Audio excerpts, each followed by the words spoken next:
Computer process द्वारा जो dash dash दे रखा है इसका मतलब होता है यहाँ पे भरा जाएगा, इंफॉर्मेशन से परिवर्तित किए जाते हैं।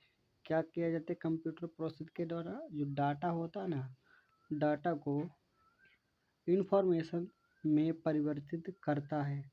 कौन करता है? Computer process. दूसरा क्वेश्चन दे रखा है, कहता है डैश डैश डैश, अर्थात यहाँ पे प्रोसेस वर्तित है तो क्या हो जाता है? प्रोसेस एक इलेक्ट्रॉनिक डिवाइस है जो डाटा को इंफॉर्मेशन में बदलते हुए प्रोसेस करता है। ठीक है, आगे देखते हैं अगला क्वेश्चन क्या कहता है। जो पर्सनल कंप्यूटर होता है ना, उसमें किसके साथ जुड़े हुए होते हैं? जो पर्सनल कंप्यूटर होते हैं वो किसके साथ जुड़े होते हैं? Server, super computer, network, enterprises. तो सही जवाब इसका हो जाएगा नेटवर्क।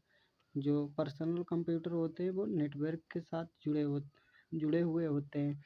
यहाँ पे जो तालिका टेबल दे रखी है उसमें प्रमुख अंतर्राष्ट्रीय सम्मेलन है, उनको आप एक बार ध्यान से देख लीजिएगा, आपको याद हो जाएगा, ताकि आने वाले एग्जाम्स में एसएससी एमटीएस की जो परीक्षा आ रही है उसमें आपके 1 से 2 नंबर आपके पक्के हो जाने वाले हैं यहाँ से। ठीक है, जैसे 32वां अरब लीग शिखर सम्मेलन 2023 जो हुआ था ना, उसमें आयोजन कब हुआ था?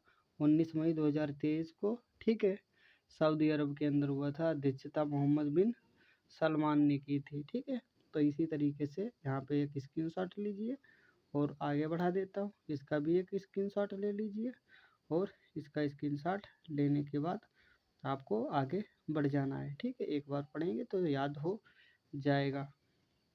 आइए प्रीवियस ईयर क्वेश्चन देखते हैं। सुधार आंदोलन, जो सुधार आंदोलन क्या है? तो इसे क्या, पोप के प्रभुत्व के खिलाफ विद्रोह था ना, सुधार आंदोलन कहा जाता है। एसएससी सीजीएल का क्वेश्चन।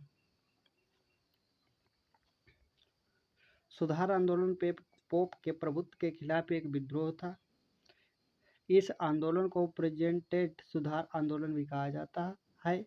16वीं शताब्दी में प्रारंभ हुए इस आंदोलन का प्रमुख लक्ष्य धार्मिक क्षेत्र में रोम के पोप व चर्च के एकाधिकार को चुनौती देना था। अगला क्वेश्चन देखते हैं। अगला क्वेश्चन एसएससी टैक्स असिस्टेंट का है। दादा भाई नौरोजी के अनुसार स्वराज का अर्थ क्या है? पूर्ण स्वतंत्रता, स्वशासन, आर्थिक स्वतंत्रता, राजनीतिक स्वतंत्रता। तो सही जवाब स्वशासन। दादा भाई नौरोजी के अनुसार स्वराज जो है ना वो स्वशासन था। एसएससी टैक्स असिस्टेंट का पेपर उसमें ये पूछा गया था। 1906 ईस्वी में कलकत्ता अधिवेशन में दादा भाई नौरोजी ने घोषणा की कि भारतीय राष्ट्रीय कांग्रेस का लक्ष्य स्वराज प्राप्त करना है। दादा भाई नौरोजी के अनुसार स्वराज का अर्थ स्वशासन था। अगला क्वेश्चन देखते हैं। अगला क्वेश्चन कहता है ब्रिटिश इंडिया एक्ट 1784 क्या था? ये क्वेश्चन जो आप देख रहे हैं वो सीजीएल का क्वेश्चन है, 2013 में पूछा गया था। इसका नंबर 1 पे दे रखा है। अध्यादेश, संकल्प, श्वेत पत्र। ब्रिटिश इंडिया एक्ट 1784 किया था। आइए देखते हैं। ब्रिटिश इंडिया एक्ट, जिससे ईस्ट इंडिया कंपनी अधिनियम 1784 ईस्वी के नाम से भी जाना जाता है, एक अधिनियम था जो ग्रेट ब्रिटेन की संसद द्वारा नियामक अधिनियम 1773 ईस्वी की कंपनियों में सुधार हेतु एक कंपनी की गतिविधियों पर नियंत्रण स्थापित करने हेतु पारित किया गया था। ये क्या था? 1784 ईस्वी का एक्ट जब था 1773, तो उसमें एक कानून बनाया गया था जो ईस्ट इंडिया कंपनी की बात करें, जो कि लंदन से, ब्रिटेन से जो पूर्व की कंपनी थी उस पर उस पर जो था अपनी पावर को बनाए रख सके, अपनी पावर को इस पर बनाए रख सके, किस तरीके से इसे काम करना है, क्या करना है क्या नहीं, सारा कुछ इसमें बताया जाता था। यही थी ब्रिटिश इंडिया एक्ट। आगे देखते हैं। भारत में राजस्व एकत्र करने के स्थायी बंदोबस्त की प्रणाली किसने शुरू की थी? एसएससी टैक्स असिस्टेंट 2006 का question. Lord Curzon, number 2 Lord Dalhousie, number 3 Lord Hastings द्वारा, और नंबर 4 पे दे रखा है लॉर्ड कॉर्नवालिस। ये इसका सही जवाब है। भारत में राजस्व एकत्र करने के स्थायी बंदोबस्त की प्रणाली कॉर्नवालिस के द्वारा शुरू की गई थी। कार्ल बारिश ने वार्षिक लगान के स्थान पर 1790 ईस्वी में 10 वर्षीय लगान व्यवस्था लागू की और घोषणा की कि कोर्ट ऑफ डायरेक्टर्स से स्वीकृति प्राप्त हो जाने पर इसकी व्यवस्था को स्थायित्व प्रदान किया जाएगा। डायरेक्टरों की स्वीकृति मिलने के बाद 22 मार्च 1793 ईस्वी को 10 वर्षीय प्रबंध स्थायी कर दिया गया। भू राजस्व की यही व्यवस्था इक्तमरारी बंदोबस्त या स्थायी बंदोबस्त के नाम से जानी जाती है। तभी से स्थायी बंदोबस्त से कर जो वसूली होती थी वो होने लगी। 1857 का विद्रोह किसके द्वारा शुरू किया गया था या किसने शुरू किया था? एसएससी का क्वेश्चन है। तो 1757 का विद्रोह सिपाहियों ने, जमींदारों ने, किसानों ने, बागान कारीगरों ने। ठीक है, तो सिपाहियों ने क्या किया था? 1757 की क्रांति की शुरुआत की थी। तो हुआ क्या था अभी हम लोग इसे भी देख लेते हैं। समय क्या था? समय उस समय चल रहा था 29 मार्च 1857 को 34वीं रेजिमेंटी बैरकपुर में मंगल पांडे ने अपने साथियों का विद्रोह के लिए आह्वान किया। मंगल पांडे ने एडजुटेंट लेफ्टिनेंट बाग की हत्या कर दी। जो बाग उसमें क्या था? बाग लेफ्टिनेंट था, तो उसकी हत्या कर दी और मेजर सार्जेंट ह्यूरसन को गोली मार दी। तो हुआ क्या बाद में? मंगल पांडे को 8 अप्रैल 1857 को फांसी पर लटका दिया गया और 34वीं रेजिमेंट को भंग कर दिया गया। प्रयुक्त नेताओं के वीरगति प्राप्त की अवधि इस प्रकार थी। झांसी की रानी जून 1858 और कुंवर सिंह को अप्रैल 1858 और तात्या टोपे थे उनको अप्रैल 1859 ईस्वी को फांसी की सज़ा सुनाई गई थी या कहीं फांसी पे उन्हें लटकाया गया था। हुआ क्या था? जो मंगल पांडे हैं उन्होंने सिपाहियों ने जो चर्बी लगी कारतूस थी उसे चलाने को मना कर दिया था, इसीलिए 1857 ईस्वी का विद्रोह हुआ था। अगला क्वेश्चन देखते हैं। The Indian war of independence नामक पुस्तक के लेखक कौन है? तो इस पुस्तक के कृष्ण वर्मा, मैडम कामा, बीजी तिलक और आखिरी में दे रखा है कौन सा है? डीवी सावरकर। तो इस पुस्तक के लेखक डीवी सावरकर हैं। The Indian war of independence. आइए देखते हैं अगला क्वेश्चन। आर्य समाज के संस्थापक कौन थे? सीपीओ में पूछा गया था ये क्वेश्चन। आर्य समाज के संस्थापक स्वामी दयानंद सरस्वती थे या राजा राम मोहन राय, हेनी बेसेंट, विवेकानंद। सही जवाब राजा राम मोहन राय है। आइए देखते हैं। स्वामी दयानंद सरस्वती द्वारा 1875 ईस्वी बम्बई में आर्य समाज की स्थापना की गई तथा 1777 ईस्वी में इसका मुख्यालय लाहौर बनाया गया। इसका मुख्यालय लाहौर बनाने के बाद उन्होंने क्या किया? उन्होंने हिंदू धर्म को प्रतिष्ठित करने के लिए 10 सिद्धांतों को बनाया। ठीक है, स्थापना की। नंबर 1 क्या था? सत्य केवल वेदों में निहित है, इस कारण वेदों का अध्ययन परम आवश्यक है। क्या कहा था? सत्य केवल वेदों में निहित है, इस कारण वेदों का अध्ययन करना परम आवश्यक है। नंबर 2 पे क्या कहा था? नंबर 2 पे उन्होंने कहा था वेद मंत्रों के आधार पर हवन किया जाना चाहिए। ठीक है, और 3 नंबर पे कहा था मूर्ति पूजा का विरोध। और 4 नंबर पे क्या दे रखा था? अवतारवाद एवं धार्मिक यात्राओं का विरोध। उन्होंने अवतारवाद और धार्मिक यात्राओं का विरोध किया था। और नंबर 5 पे कर्म सिद्धांत एवं आवागमन सिद्धांत का समर्थन किया था कि कर्म करो भाई, आवागमन करो। और 6 नंबर पे दे रखा था निराकार ईश्वर की एकता में विश्वास। जो निराकार है उन निराकार ईश्वर को माना था। नंबर 7 पे स्त्री शिक्षा में विश्वास कि भाई महिलाओं को पढ़ाया लिखाया जाए और आगे बढ़ाने में उनका मदद की जाए, उनका साथ दिया जाए। नंबर 8 विशेष परिस्थितियों में विधवा विवाह की स्वीकृति।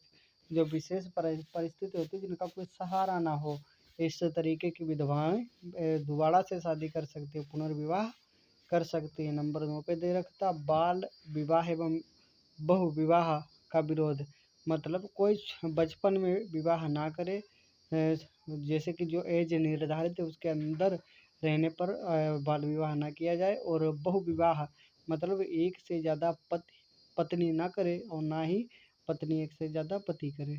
और 10 नंबर पे दे रखा है हिंदी तथा संस्कृत भाषा का प्रचार। तो ये थी आर्य समाज के संस्थापक स्वामी दयानंद सरस्वती जी की कहानी। चलिए आगे बढ़ते हैं, आगे देखते हैं क्या कहा गया है। अकाल तख्त का निर्माण किसने किया था? तो अकाल तख्त क्या था? SSC 10+2 क्या पूछ दिया था 2011 में? तो अकाल तख्त नंबर 1 गुरु रामदास, गुरु तेग बहादुर, गुरु हरगोविंद, गुरु नानक। तो अकाल तख्त का निर्माण गुरु गोविंद सिंह के द्वारा करवाया गया था। सिखों के छठवें गुरु गुरु गोविंद सिंह ने अकाल तख्त की स्थापना की थी तथा उन्होंने सिखों को एक लड़ाकू जाति में बदला। उन्होंने अमृतसर की रक्षा हेतु लोहगढ़ किले का निर्माण भी करवाया था। आइए देखते हैं, ये थी अकाल तख्त गुरु गोविंद सिंह की कहानी। तो अगला क्वेश्चन आ जाता है भाई SSC CGL का। SSC CGL ने क्या पूछ दिया था जो कितना आवश्यक बन गया? निम्नलिखित में से कौन सा अन्य मनुष्य द्वारा सबसे पहले प्रयोग होने वालों में से था?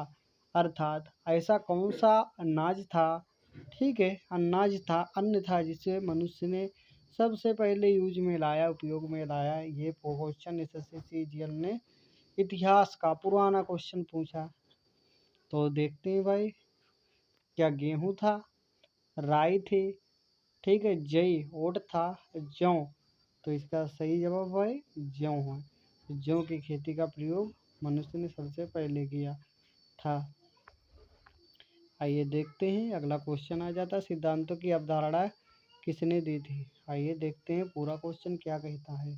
आखिर SSC टियर 1 क्या पूछती है 2013 में? भारत के संविधान में शामिल राज्य नीति के निर्देशक सिद्धांत की अवधारणा किसके संविधान से ली गई थी? तो राज्य के नीति निर्देशक सिद्धांत कहाँ से लिए गए थे? आयरलैंड से, ठीक है, आयरलैंड से। राज्य भारत के जब संविधान बना तो राज्य के नीति निर्देशक सिद्धांत की अवधारणा आयरलैंड से ली गई। भारत के संविधान में शामिल अनुच्छेद 36 से 51 तक राज्य के नीति निर्देशक सिद्धांतों की अवधारणा आयरलैंड के संविधान से ली गई थी। ऑस्ट्रेलिया के संविधान से संवर्ती सूची और US के संविधान से मूल अधिकार और कनाडा के संविधान से संघीय व्यवस्था की अवधारणा ली गई थी। चलिए आगे देखते हैं। भारतीय संविधान में मूल अधिकार किस संविधान से संबंधित है? तो मूल अधिकार कहाँ से लिए गए थे? तो मौलिक अधिकार तो है वो अमेरिका के संविधान से लिए गए थे। यही क्वेश्चन SSC 2013 में पूछ रही थी भाई। भारतीय संविधान में मूल अधिकार, जिसे हम फंडामेंटल राइट्स कहते हैं, अमेरिकी संविधान से लिए गए थे। वर्तमान में हमारे संविधान में 6 मूल अधिकारों का वर्णन है। तो देखिए अगला देखते हैं, निम्नलिखित में से किस अधिनियम द्वारा भारत में प्रांतों को स्वायत्तता प्रदान की गई है? भारतीय परिषद अधिनियम 1909, भारत सरकार अधिनियम 1919, भारत सरकार अधिनियम 1935। आखिर इसमें क्या था खास जिसकी वजह से SSC स्टेनोग्राफर 2019 में ये पूछा गया था?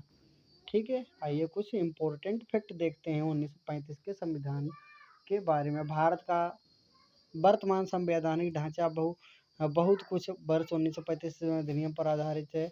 वर्ष 1935 के मुख्य उपबंध या कहें तो 1935 ईस्वी के संविधान को मिनी संविधान या संविधान का बच्चा या संविधान का छोटा भाई के नाम से भी जाना जाता है।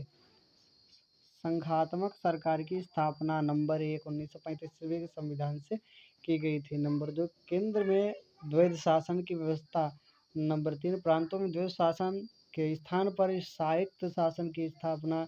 2 संसदीय केंद्रीय विधानमंडल। नंबर 5 प्रांतीय शासन व्यवस्था और नंबर 6 प्रांतीय विधानमंडल की व्यवस्था की गई थी 1935 ईस्वी के संविधान से। नंबर 7 केंद्र व राज्य यानी केंद्र एवं प्रांतों में शक्तियों का विभाजन। नंबर 8 फेडरल न्यायालय की स्थापना, इतना सारा कुछ 1935 ईस्वी के संविधान भारत सरकार अधिनियम 1935 ईस्वी के तहत किए गए थे, इसीलिए ये क्वेश्चन इम्पोर्टेंट था और एसएससी स्टेनोग्राफर 2019 में पूछ लिया गया था। ये देखते हैं अगला क्वेश्चन, भारत के संविधान में कितनी अनुसूचियां हैं? एसएससी स्टेनो ग्रेड डी और SSC steno selection of field परीक्षा में रिपीटेड कई बार आ चुके, तो इम्पोर्टेंट क्वेश्चन, भारत में संविधान में कितनी अनुसूचियां हैं? तो इसका सही जवाब 12 अनुसूची हैं भारतीय संविधान में। आइए देखते हैं ये आखिर क्या था इसमें खास जो पूछा गया, तो देखते हैं डिटेल में। वर्तमान में भारत के संविधान में कुल 12 अनुसूचियां हैं। मूल संविधान के में केवल 8 अनुसूचियां थी। जब पहले संविधान बना था तो कितनी अनुसूचियां थी? 8।